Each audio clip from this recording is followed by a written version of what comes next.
પ્રાચીન કાળમાં વિશાલનગર નામનું એક સમૃદ્ધ નગર હતું. આ નગર તેના વેપાર અને ધર્મનિષ્ઠ લોકો માટે જાણીતું હતું. પરંતુ આ નગરમાં એક વ્યક્તિ એવો હતો જેણે સુખ અને સમૃદ્ધિની આડમાં પોતાની અંદરની દયા અને માનવતાને દફનાવી દીધી હતી. તેનું નામ હતું શેઠ કીર્તિચંદ. શેઠ કીર્તિચંદ નગરનો સૌથી ધનવાન વેપારી હતો. તેનું નામ ધનની ગણતરીમાં પ્રથમ આવતું, પણ દયા કે સદભાવનાની ગણતરીમાં તે હંમેશા શૂન્ય રહેતો. તેનું જીવન એક જ સિદ્ધાંત પર ચાલતું: વધુ ધન ગમે તે રીતે.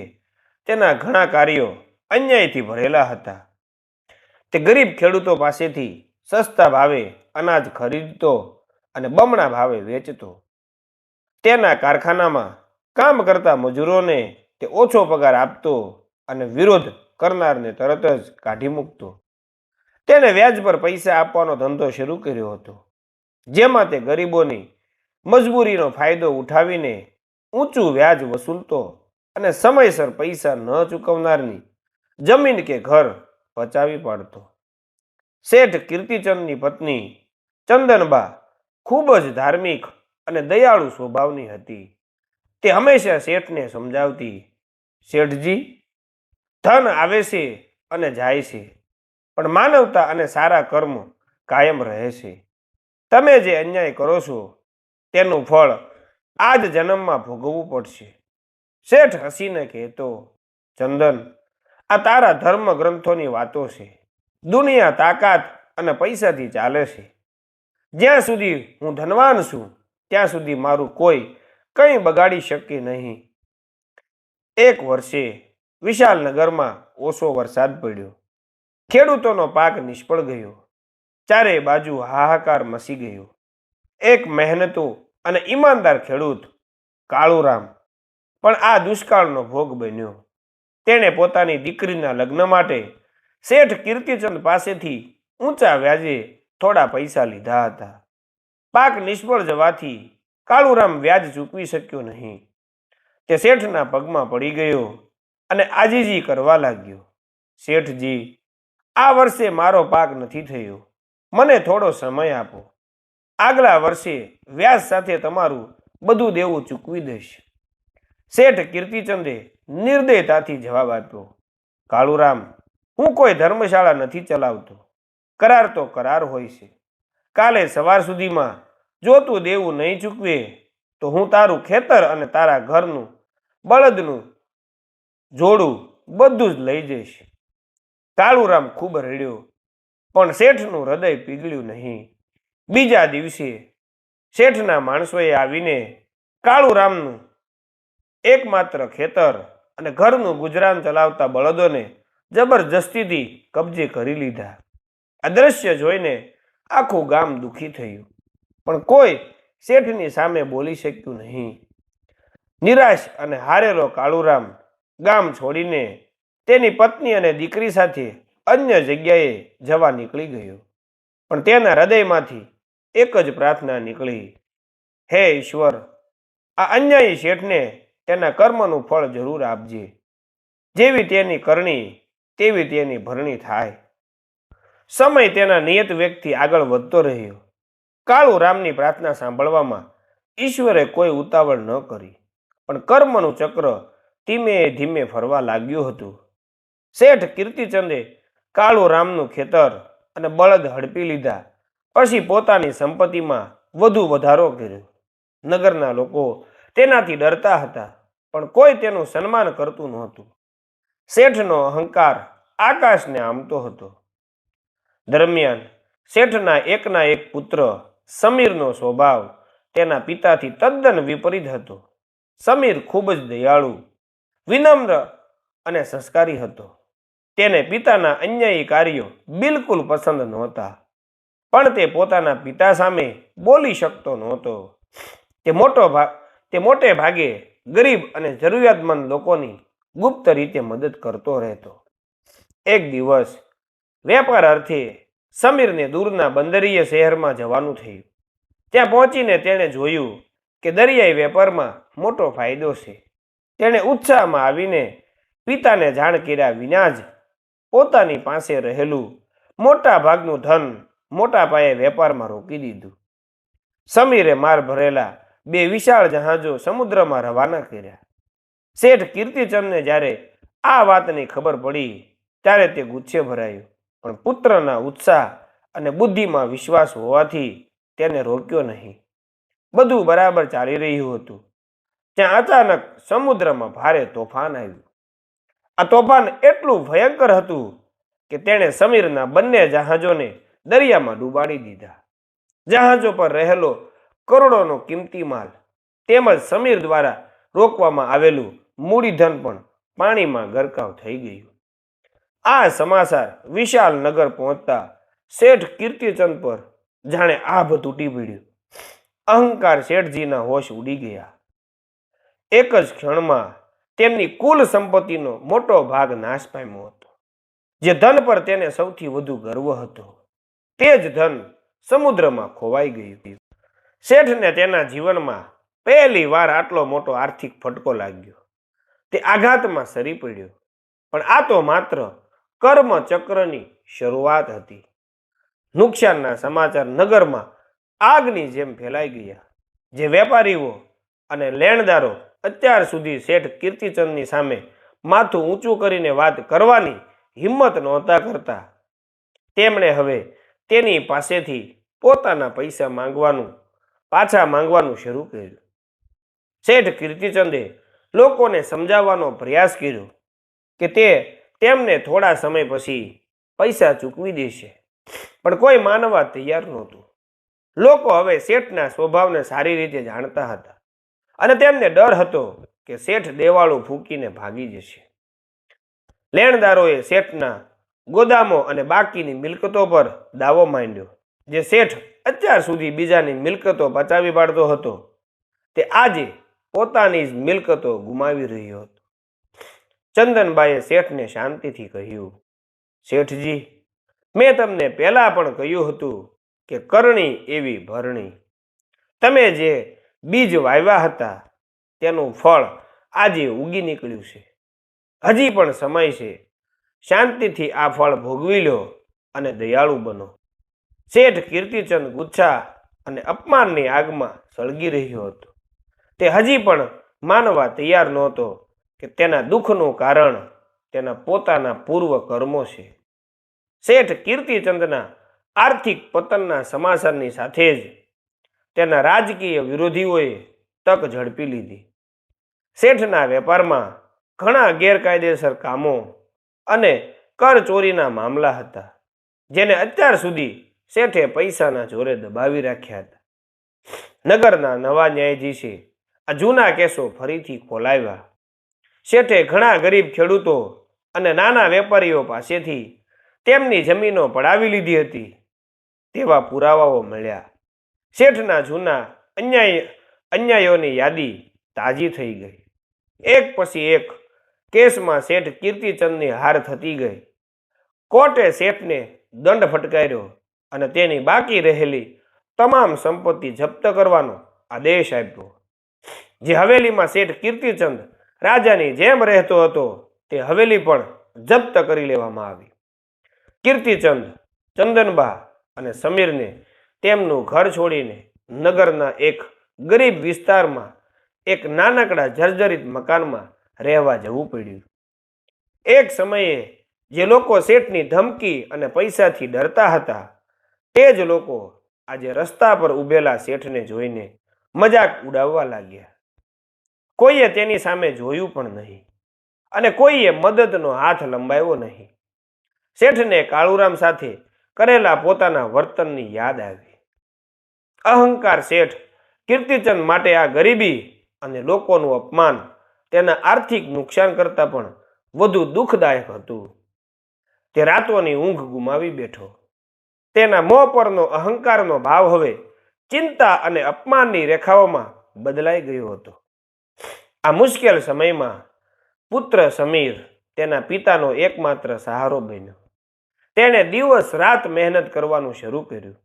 તે એક નાની દુકાનમાં મુનીમનું કામ કરવા લાગ્યો અને જે કંઈ કમાતો તેમાંથી ઘરનું ગુજરાન ચલાવતો. ચંદનબાની તબિયત નબળી પડવા લાગી હતી. એક રાત્રે ચંદનબાઈએ કીર્તિચંદનો હાથ પકડ્યો અને નબળા અવાજે કહ્યું, શેઠજી, તમે કાળુરામનું ઘર અને બળદ લીધા હતા. આજે આપણું ઘર પણ ગયું. યાદ રાખો, જેવી કરણી તેવી ભરણી. આ સંસારનો નિયમ છે. જો તમે હવે પણ આ વાત નહીં સમજો તો ઈશ્વરનું ચક્ર અટકશે નહીં. આટલું કહીને ચંદનબાએ અંતિમ શ્વાસ લીધો. શેઠ કીર્તિચંદ એકલો પડી ગયો. જે પત્નીએ હંમેશા તેને ધર્મ અને દયાનો માર્ગ બતાવ્યો, તે આજે તેને છોડીને જતી રહી હતી. શેઠનો અહંકાર તૂટી ગયો અને તેને પહેલી વાર પોતાના કર્મો પર પશ્ચાતાપ થયો. પણ શું આ પશ્ચાતાપ પૂરતો હતો? શું કર્મનું ચક્ર અહીં જ અટકી જશે? પત્ની ચંદનબાના અવસાન પછી શેઠ કીર્તિચંદ સંપૂર્ણપણે ભાંગી પડ્યો. ભૌતિક સંપત્તિ ગુમાવ્યા પછી તેણે પોતાનો આંતરિક શાંતિ પણ ગુમાવી દીધી હતી. તે રાત દિવસ ચંદનબાના અંતિમ શબ્દો યાદ કરતો, જેવી કરણી તેવી ભરણી. તેને કાળુરામનું ધ્રુજકે રડતું મોં, મજૂરોના ઓછા પગાર અને બીજા વેપારીઓ સાથે કરેલો છળ કપટ યાદ આવવા લાગ્યો. તે સમજી ગયો કે આ બધું નુકસાન, આ અપમાન અને આ દુઃખ તેના પોતાના કર્મોનું જ ફળ છે. તે ભૂતકાળમાં કરેલા અન્યાયોને કારણે હવે અંતર આત્માની આગમાં સળગી રહ્યો હતો. શેઠ કીર્તિચંદે હવે પોતાનું નામ બદલીને કર્મચંદ રાખ્યું. તેણે પ્રતિજ્ઞા લીધી કે તે બાકીનું જીવન માત્ર સારા કર્મો કરીને ભૂતકાળના પાપોનું પ્રાયશ્ચિત કરશે. પુત્ર સમીર, જેણે પિતાના કર્મોથી ક્યારેય સહમતિ નહોતી દર્શાવી, તે આ કપરા સમયમાં પોતાનો આધાર બન્યો. જો કે સમીર પોતે મુશ્કેલીમાં હતો. તેનું મુનિમ તરીકેનું કામ માંડ ઘર ચલાવી શકતો હતો. એક દિવસ જ્યારે સમીર કામ પર જઈ રહ્યો હતો, ત્યારે તેને અચાનક ભારે તાવ આવ્યો અને તે રસ્તા પર ઢળી પડ્યો. લોકોએ તેને ઓળખ્યો, પરંતુ શેઠ કીર્તિચંદે વર્ષો સુધી કરેલા અન્યાયને કારણે કોઈ તેની મદદ કરવા આગળ આવ્યું નહીં. લોકો મનમાં વિચારતા હતા કે જે શેઠે ક્યારેય કોઈને સુખ આપ્યું નથી, તેના પુત્રને શા માટે મદદ કરવી? શેઠ કરમચંદને આ ખબર પડી. તે દોડીને આવ્યો અને જોયું કે તેનો પુત્ર રસ્તા પર પીડાઈ રહ્યો છે, પણ કોઈ મદદ કરતું નથી. તેને યાદ આવ્યું કે ભૂતકાળમાં તેણે પણ આવા જ ઘણા લોકોને મદદ નહોતી કરી. કર્મનું દર્પણ સ્પષ્ટ દેખાતું હતું. શેઠ કરમચંદે પોતાના પુત્રને જાતે જ ઉપાડીને ઘરે લાવ્યો. તેની પાસે દવા માટે કે સારવાર માટે એક પણ રૂપિયો નહોતો. નિરાશ થઈને તે ગામમાં ભીખ માગવા નીકળ્યો, પણ દરેક જગ્યાએ તેને ધિક્કાર અને અપમાન જ મળ્યું. હવે શેઠ કરમચંદની હાલત કાળુરામ કરતાં પણ ખરાબ હતી. ભીખ માગતા માગતા તે નગરના છેવાડે આવેલી એક જર્જરિત ઝૂંપડી પાસે પહોંચ્યો. આ ઝૂંપડીમાંથી એક વૃદ્ધ મહિલા બહાર આવી. તે મહિલાએ શેઠને તેના પુત્રની સ્થિતિ વિશે પૂછ્યું. શેઠે ભૂતકાળની બધી વાત કહી દીધી અને પોતાના કર્મોનો પશ્ચાતાપ વ્યક્ત કર્યો. વૃદ્ધ મહિલાની આંખોમાં કરુણાનો ભાવ આવ્યો. તેણે કહ્યું, પુત્ર, મને તારા પિતાના કર્મોની ખબર છે, પણ એક માં બીજા માને મદદ કરે જ. તારા પુત્રને હું દવા આપીશ.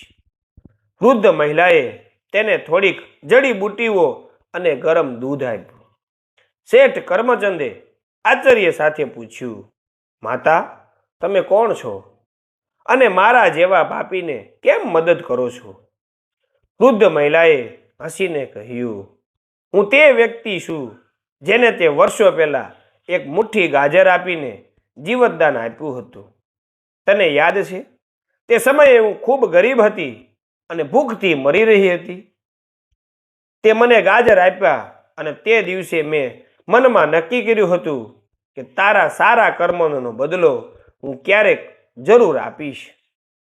આજે તારો સારો કર્મ તારા પુત્રના કામમાં આવ્યો છે. શેઠ કરમચંદને યાદ આવ્યું, હા, એકવાર તેણે એક મહિલાને સહેજ પણ વિચાર્યા વિના મજાકમાં એક મુઠ્ઠી ગાજર આપ્યા હતા. તેને ક્યારેય ખ્યાલ નહોતો કે તેનું આ એકમાત્ર સારું કર્મ આજે તેના પુત્રનો જીવ બચાવશે. આ ઘટનાએ શેઠની આંખો ખોલી નાખી. તેને સમજાયું કે કર્મનું વળતર હંમેશા વ્યાજ સાથે મળે છે, ભલે તે સારું હોય કે ખરાબ. પુત્ર સમીર ધીમે ધીમે સ્વસ્થ થઈ ગયો. શેઠ કરમચંદ હવે સંપૂર્ણપણે બદલાઈ ગયો હતો. તેને ધનની પાછળ દોડવાની મૂર્ખામી સમજાઈ ગઈ હતી. તેને ખબર પડી ગઈ હતી કે સાચું ધન તો દયા, સદભાવ અને સારા કર્મોમાં છે, જેણે આજે તેના પુત્રનો જીવ બચાવ્યો હતો. પશ્ચાતાપની આગમાં તપીને તે હવે એક પવિત્ર વ્યક્તિ બની ગયો હતો. કરમચંદે પુત્ર સમીર સાથે મળીને એક નાનકડી ધર્મશાળા અને નિઃશુલ્ક ઔષધિ કેન્દ્ર શરૂ કર્યું. દિવસભર તે અહીં આવતા ગરીબ અને જરૂરિયાતમંદ લોકોની સેવા કરતો. તે પોતાની જાતને નગરના લોકો સમક્ષ ઉદાહરણ તરીકે રજૂ કરતો કે અહંકાર અને અન્યાયનો રસ્તો અંતે પતન તરફ લઈ જાય છે. નગરના લોકો ધીમે ધીમે તેના આ પરિવર્તનને સ્વીકારવા લાગ્યા. તેઓ માનતા હતા કે શેઠ કીર્તિચંદે તેના કર્મનું ફળ ભોગવી લીધું છે અને હવે તે કર્મચંદ બનીને પ્રાયશ્ચિત કરી રહ્યો છે. વર્ષો વીતી ગયા. એક દિવસ ઔષધિ કેન્દ્ર પર એક વૃદ્ધ, કમજોર અને પીડિત માણસ આવ્યો. તેના ચહેરા પર વર્ષોની પીડાની રેખાઓ હતી. શેઠ કરમચંદે તરત જ તેને ઓળખી લીધો. આ હતો વર્ષો પહેલા જેના ખેતર અને બળદ તેણે છીનવી લીધા હતા. તે કાળુરામ. કાળુરામ અંત્યત ગરીબીમાં જીવી રહ્યો હતો અને બીમારીના કારણે તેની હાલત ખરાબ હતી. કાળુરામે શેઠ કરમચંદને ઓળખ્યો નહીં, કારણ કે શેઠનો ચહેરો હવે ધનવાનના અહંકારથી નહીં પણ સેવકના સાદગીથી ભરેલો હતો. શેઠ કરમચંદ ગદગદ થઈ ગયો. તેણે કાળુરામને સાષ્ટાંગ પ્રણામ કર્યા. કાળુરામભાઈ, મને માફ કરજો. હું તે પાપી કીર્તિચંદ છું, જેણે તમારા જીવનમાં અંધારું કર્યું હતું. મેં તમારી પાસેથી તમારું ખેતર અને બળદ છીનવી લીધા હતા. આજે હું મારા કર્મોનું ફળ ભોગવી રહ્યો છું. મેં જે અન્યાય કર્યો તેનું વળતર મારે બમણું ભોગવવું પડ્યું છે. કાળુરામ આ સાંભળીને આશ્ચર્યચકિત થઈ ગયો. તેણે શેઠની હાલત જોઈ અને તેના આંખમાં રહેલો પશ્ચાતાપ ભાવ જોયો. તેણે કહ્યું, શેઠજી, હું તો તમને ભૂલી પણ ગયો હતો. જીવનના નિયમો કડક હોય છે. મેં હંમેશા પ્રાર્થના કરી છે કે જેવી કરણી તેવી ભરણી થાય, અને આજે તે સાચું પડ્યું. શેઠ કરમચંદે કાળુરામની ભાવનાઓને સમજી. તેણે તરત જ પુત્ર સમીરને બોલાવ્યો અને કાળુરામનું જે ખેતર તેણે પડાવી લીધું હતું તે સન્માનપૂર્વક કાગળ પરત કર્યા. માત્ર ખેતર જ નહીં પણ શેઠના પુત્ર સમીરે પોતાની કમાણીમાંથી થોડું ધન આપીને કાળુરામને એક નવું બળદગાડું જોડું પણ અપાવ્યું. કાળુરામની આંખમાં આંસુ આવી ગયા. આ આંસુ દુઃખના નહીં પણ સંતોષના હતા. તેણે શેઠ કરમચંદને હૃદયપૂર્વક માફ કરી દીધો. શેઠ કીર્તિચંદે એક નિર્દય વેપારી તરીકે જીવન શરૂ કર્યું અને તેના ખરાબ કર્મોનું ફળ, નુકસાન, અપમાન અને પત્નીનું મૃત્યુ તેને ખૂબ જ કડવાશ સાથે ભોગવવું પડ્યું. પણ તેના એક સારા કર્મો, ગાજર આપવા ના કારણે તેને પ્રાયશ્ચિતનો અને પુત્રના જીવનનો મોકો મળ્યો. અંતે તેણે કરેલા પશ્ચાતાપ અને સેવાના કર્મો, ઔષધિ કેન્દ્ર, કાળુરામને પરત કરવું ને કારણે તેને જીવનના અંતિમ સમયમાં સાચી શાંતિ મળી. આમ શેઠ કીર્તિચંદના જીવન પરથી આખું વિશાલનગર શીખ્યું કે આ દુનિયામાં બીજું કંઈ કાયમી નથી, માત્ર કર્મ જ કાયમી છે. તો આવી જ મિત્રો સરસ મજાની સ્ટોરી જોવા માટે અમારી ચેનલને લાઇક, સબસ્ક્રાઈબ અને શેર કરવાનું ભૂલતા નહીં. અને હવે આપણે મિત્રો નવા વિડીયોમાં ફરીથી મળશું. ત્યાં સુધી રજા આપજો. જય હિન્દ, જય ભારત.